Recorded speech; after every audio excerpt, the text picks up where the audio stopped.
Good morning. Thank you for joining us today. My name is Cai Zhemi. I'm the school principal, and this is Director Yu and Mr. Marchand. We are here today to discuss our new international bilingual program at Yangming High School. Our presentation today will last about 20 minutes. We will be presenting this today using a Q&A format. Mr. Marchand, there will be a new international class at Taipei Municipal Yangming High School. Would you please give us a brief introduction of what studying at Yangming High School will look like for our children? Sure, Principal Tsai. Well, Yangming High School is located in the Shilin district of Taipei City. Yangming High School is very conveniently located because we have a bus stop that is right next to our school, as well as other bus stops that are very close by. If you don't want to use the bus, you can also access our school by MRT. There are 2 MRT stations that are very conveniently located near our school. The first one is Shilin MRT stop, and the other one is Jintian station stop. Both of them are about 10 minutes walking distance, so if you choose to take the MRT, you can still get to our school very easily. Additionally, our campus was built through very famous and very traditional Chinese architecture. So our campus is actually quite beautiful. There are a lot of leisure activities that the students can do at the green gardens. There we also have a fully functioning modern gymnasium. So students will have a lot of things to do during their leisure time and during breaks. Our high school focuses on fostering critical thinking and higher level thinking skills. Rather than rote memorization, we want our students to be able to come up with their own ideas and also create projects from the beginning to the end. We want them to ask questions and generate information on their own using teacher guidance. Our school also has many international exchange activities. Here, our students will meet with Japanese students throughout the year through international exchange. During COVID period, we have been doing online exchange with these Japanese students. But when COVID ends, our students will have the opportunity to meet with the Japanese students, and which will facilitate their English learning abilities. We also have Canadian and American exchanges, as well as French exchanges. Just like Japanese school, during COVID, our exchanges are online. But after COVID situation dies down, then the students will have the chance to meet with American students, French students, and Canadian students. Our Yangming High School also has the opportunity for students to complete a dual degree program with a school in Saskatoon, Canada, which is in Saskatchewan province.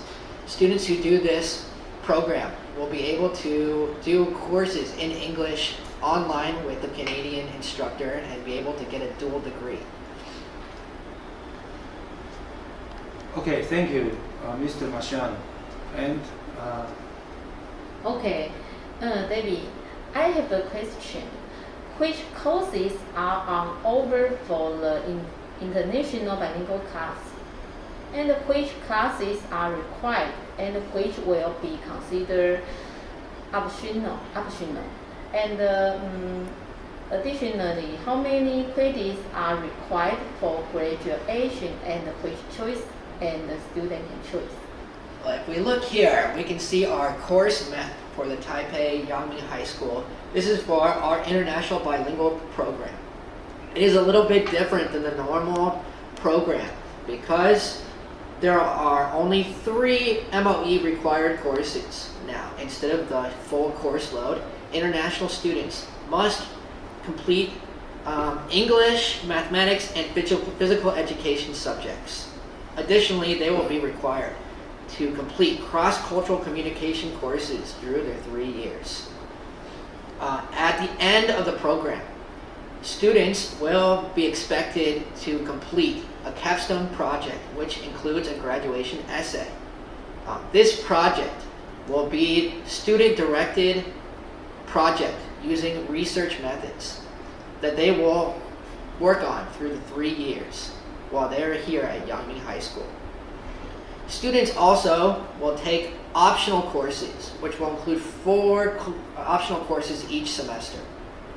These optional courses include things like Chinese, art, history, geography, IT, which is information technology, and some other additional subjects, which will change throughout the semesters. Students also have the chance to have individualized courses like academic research. They can choose a second foreign language, maybe Japanese or French, and Spanish. Or they can choose some test-taking classes like SAT or TOEIC classes. The program is bilingual, so some of these programs will be taught only in English, and some will be taught in Chinese, and some will be bilingual, which means they will have Chinese and English. The English classes will be taught purely in English, which means the exams will also be in English. Math and sciences will be bilingual, which means there will be English and Chinese instruction with tests being conducted in Chinese. And physical education, Chinese, and art and any other classes that are not yet mentioned here will be taught entirely in Chinese. There is one exception. This is social sciences. There will be some social science classes that will be taught purely in English as well. Okay, David. I have a question. What is the procedure for enrolling in the international bilingual class? Okay, I'm glad you asked that. So first I want to mention that this class is only for the children of foreign professionals, and the requirements for who can enroll is based on the government regulation. Currently, those regulations are tied to Gold Card, which means that the parents must meet certain requirements, such as working in certain fields, science and technology, economics, education, culture, arts, sports, and other fields that sometimes the government will approve. So this is based on the government. Also, for the administration procedures, there will be 2 parts to enrollment. First one is your application. This application will be several documents that you must submit. After you submit the documents, then we will schedule an interview, which will be 30 minutes with the student and also with the parent. For the student, we will be talking about what kind of things that they're looking for in education. And when we talk to the parents, we want to make sure that we both understand the procedures of the class and what the class will look like. So we want to talk to every parent and every student. The registration date. So it's important to also make sure that you register and put your documents in by July 1st. So the registration will be from May 13th to July 1st. So, like I said, there will be 2 parts. First, submit the paperwork, and then we will have the interview for everybody who passes and gets all their documents in on time. Okay, David, what document will I need to submit for the application? I'm glad you asked this question because there are a few things you must submit before your application can be considered complete. One, you must fill out the application form, but also you need to submit 1 passport photo or a copy of your ID card if you are a Taiwanese citizen. You also need to attach a copy of your ARC for if you are not Taiwanese. You also must attach an agreement form, a copy of your ARC, like I said, as well as your working visa and your passport if you are not Taiwanese. Not the students, but the parents' passport. You must also attach a copy of a birth certificate or kinship notarization or any official documents that shows that the student is related to you. You also must submit a copy of your employment certificate and one of the following. So it can be any of these two, okay? Either an employment gold card or a certificate of employment and labor insurance card. And they must have the official seal of the company or the agency you work for. And you must also attach your official school transcripts in English, so make sure that they're in English, for the last 2 years, and a certificate of status letter. Please upload them to the website, so make sure that you turn them into electronic copies so you can submit them online. Just as a disclaimer, do not submit any forged documents. Make sure all of them are genuine before you submit them, because if we find out that they are fake or forged, then we must disqualify. But just a disclaimer. Okay, thank you for your answer. Thank you. Okay, David, what does the timetable for enrollment look like, and which dates are most important? Okay, so the timetable looks like this. If you look behind me, there will be the enrollment will be broken into two. So the first one is going to be the paper application, and the second part will be the interview. Okay, so your admission briefing is what you're listening to right now. After that, the application will open, and it will be open from May 13th to July 1st. So between those 2 dates, you must submit your paper application. You can submit them online using this QR code or this link. All documents must be submitted online. After we have reviewed all of the paperwork, then we will schedule interviews. And we will schedule interviews starting July 7th, and then the actual interviews will take place the next day on July 8th.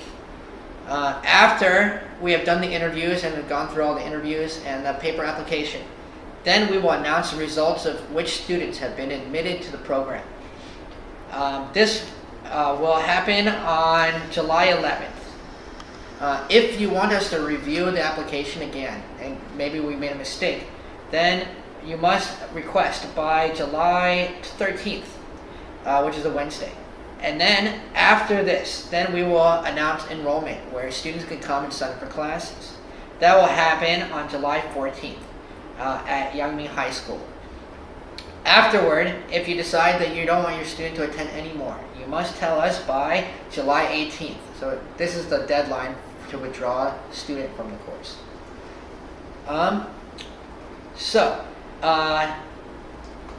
Okay, David. Yes. I have the next question. Yes. What is the purpose of the agreement form?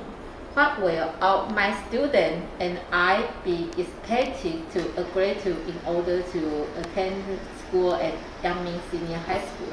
Yeah, so the purpose of this enrollment form is so that the students and the staff and the school are on the same page. So we want to make sure that the students understand the expectations and what's special about the class. So here I want to point out that the class will be different from the regular enrollment of high school. For example, there will be English and Chinese in this program, and so some of the classes will be, the required classes will be different for this class than for the traditional high school. Also, we will offer Chinese language enhancement, so some supplementary materials for those students who are struggling with Chinese. And we want to make sure that the students are aware. We also want to make sure that students are following academic integrity principles that our school follows, such as understanding what does it mean to plagiarize or to cheat. We want to make sure the students understand the rules ahead of time. We also want to make sure that students are aware that if they take this course, they will not be exempt from the draft requirement, which means that they must serve in the Taiwanese military if they are Taiwanese citizens. Also, the instructional assessment system will be a little bit different, which means that students will not be able to use the STAR plan to get into the Taiwanese college system. And also, I want them to be aware that it might be more difficult to get into university for these students because the entrance exam in the Chinese university are always, the Taiwanese university will always be in Chinese, sorry. And so this is important to know that it might be a little more difficult for students to pass this Chinese exam. And we want them to know before they enroll that this may be a stumbling block. Okay. That is all I have. Okay, Dave, thank you. David, thank you for your presentation, and welcome to join us